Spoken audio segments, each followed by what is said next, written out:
خواهی گەورە میهرەبان دەفەرمێ وما أرسلناك إلا مبشرا ونذيرا.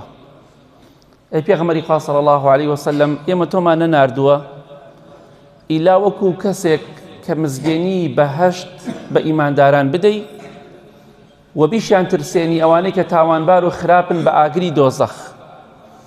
کەواتە پەیامبەری پێغەمبەری خوا صلی الله عليه وسلم قورئان و حەدیث دووشتی زۆر گرنگ لە خۆی دەگرێت.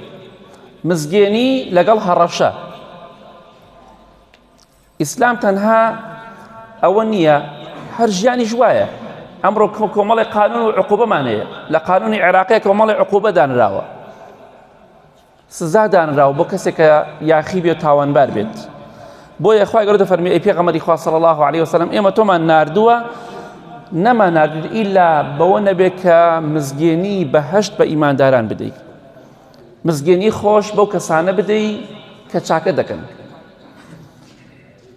لە سەدەها و هەزارە حەدیثە پێغەمبەری خوا دەفەرمێ صلی الله عليه وسلم هەر کەسێ ئەمە بڵێ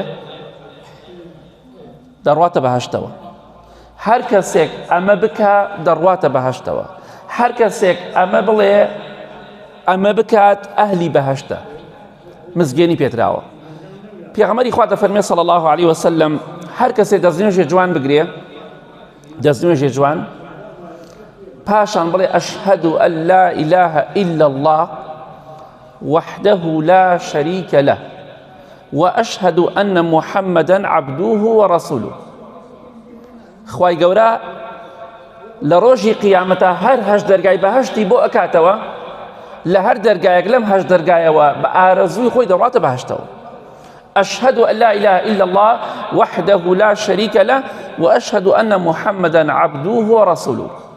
أم دعاء بخوێنە دوای دەستنوێژ دعای تریشی لەگەڵایە. هەش دەرگای بەهەشتت بۆ ئەکرێتەوە لە ڕۆژی قیامەتە بە کەیفی خۆت لە دەرگای لەم دەرگایانەوە دەڕۆیتە بەهەشتەوە. ئەمە مزگێنیە.